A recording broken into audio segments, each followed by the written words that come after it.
ኢትዮጵያ ችግሮቿን በራሷ መፍታት የቻለችበትና የእያንዳንዱ አሻራ ያረፈበት ታላቅ ሀገራዊ ምክክርን አድርጋለች። ይህ ታላቁነትም ለኢትዮጵያን ኩራት ብቻ ሳይሆን ለሌሎች ሀገራት ተምሳሌት እንደሚሆንም የተመሰከረለት ነው።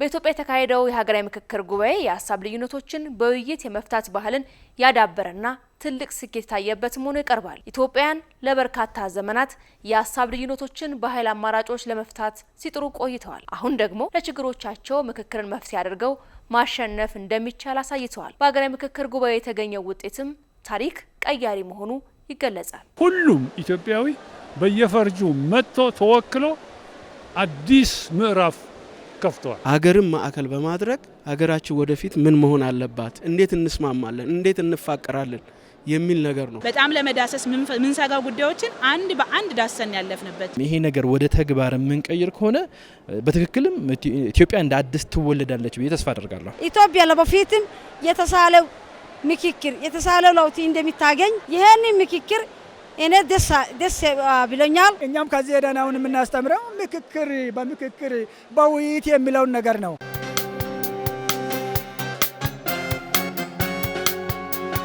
የግጭት መንስኤዎችን በምክክር ለመፍታት ሀገራዊ ምክክር እጅጉን አስፈላጊ በመሆኑ እንደ ላይቤሪያ፣ ደቡብ አፍሪካ፣ ቱኒዚያን መሰል ሀገራት ችግሮቻቸውን አስወግደውበታል። በኢትዮጵያ የተካሄደው ሀገራዊ ምክክር ጉባኤም በርካታ ኢትዮጵያውያን አንድ ላይ በማሰባሰብ በብዝሃ ጉዳዮች ላይ ያስማማ መሆኑ ትልቅ ቦታ ይሰጠዋል። ምክክሩ ኢትዮጵያ ችግሮቿን በራስ አቅም የመፍታት ባህሏን የምንጊዜም አፍሪካ የተምሳሌት ሀገር እንደሚያደርጋት የቀድሞ የኬንያ ፕሬዝዳንት ኡሁሩ ኬንያታና የናይጄሪያ የቀድሞ ፕሬዝዳንትና የአፍሪካ ህብረት የአፍሪካ ቀንድ ልዩ መልእክተኛ ኦሉሴጉን ኦባሳንጆ የመሰከሩት ጉዳይ ነው። ኢትዮጵያ ውይይትንና ውይይታዊ መፍትሄን ስትቀበል መላው አህጉሩ በራሱ የመተማመን መንፈስ ያገኛል። አፍሪካ ሁልጊዜ የችግርና የቀውስ ምድር ናት ብለው ለሚያስቡት ሰዎች ደግሞ በዝምታ መልስ ይሰጣቸዋል። ሁሉም ጉዳይ ላይ ተስማማላችሁ ብዬ አልጠብቅም።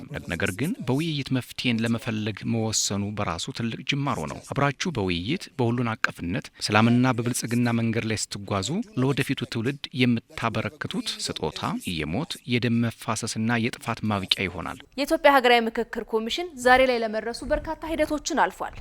የአጀንዳ ማሰባሰቢያ መርሃ ግብሮችን ተሻግሯል። የተሳታፊ መረጣዎችን በማድረግም ለዋና ሀገራዊ ምክክር የሚሆኑ በርካታ ዜጎችን በማሰባሰብ የኢትዮጵያ ሀገራዊ ምክክር ጉባኤን አካሂዶ አጠናቋል። ከንግድ ማህበረሰብ፣ ሴቶች፣ ወጣቶች፣ እድሮች፣ የማህበረሰብ መሪዎች፣ የመንግስት ሰራተኞች፣ መምህራን፣ የአርሶና አርብቶ አደር፣ የተገለሉ የማህበረሰብ ክፍሎች፣ ተፈናቃዮች፣ የፖለቲካ ፓርቲዎች፣ የመንግስት ተወካዮች፣ ተቋማትና ታዋቂ ግለሰቦች እንዲሁም በውጭ ሀገር ከሚኖሩ ኢትዮጵያውያንና ትውልደ ኢትዮጵያውያን በሀገራዊ ምክክር ጉባኤውም ተሳትፈውበታል። ይህም ምክክሩ የአንድ ወገን ሳይሆን የህዝብ መሆኑን የሚያጎላ ነው።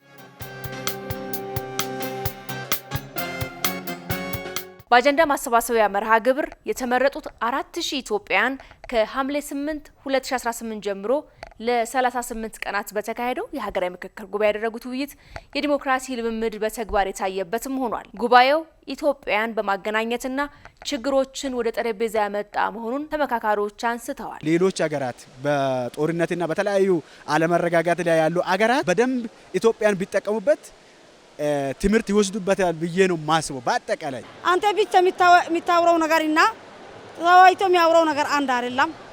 በዚህ ውይይት ላይ ብዙ ውጤት አምጥተናል። 4000 ሰው 6 ሳምንት መነጋገር ከቻለ ማንም ከመነጋገር ውጭ ነው ብዬ አላምንም። በሂደቱ በአራት ንዑስ አጀንዳዎች ላይ ካጋጠመው ውስን የልዩነት ሀሳብ ውጪ በአብዛኞቹ ላይ ከስምምነት በመደረስ ጉባኤው ተጠናቋል። በቀጣይ ከሀገራዊ ምክክር ኮሚሽኑ የሚጠበቁ ኃላፊነቶች ምንድን ናቸው? ኮሚሽኑ በአዋጁ ከተሰጡት ኃላፊነቶች መካከል ምክረ ሀሳቦችን በተግባር ላይ ሊውሉ በሚችሉበት ስልት የሚገልጽ ሰነድ በማዘጋጀት ለሕዝብ ተወካዮች ምክር ቤት ያቀርባል። ይህ ከኮሚሽኑ በቀጣይ የሚጠበቅ ትልቅ ተግባር ነው። እስካሁን የተጠናቀሩና ተመካካሪዎች ደግሞ ይፋ ያደረጓቸው የምክረ ሀሳቦች ለሕዝብ ይፋ የማድረግም የቀጣይ ሂደት ነው። መንግስት ምክረ ሀሳቦችን በተግባር ላይ ለማዋል እንዲችል ግልጽና ተጨባጭ እቅድ እንዲዘጋጅም አስፈላጊውን እገዛ ያደርጋል። ምክረ ሀሳቦቹን አፈጻጸም ለመከታተል የሚያስችል ስርዓትንም ይዘረጋል። እነዚህ ጉዳዮች የኢትዮጵያ ሀገራዊ ምክክር ኮሚሽን በአዋጁ መሰረት የተሰጡት ኃላፊነቶች ናቸው። በርካታ ጉዳዮች ላይ ከስምምነት የተደረሰበት የኢትዮጵያ ሀገራዊ ምክክር ለኢትዮጵያ አዲስ ምዕራፍ ሆኖ ተመዝግቧል።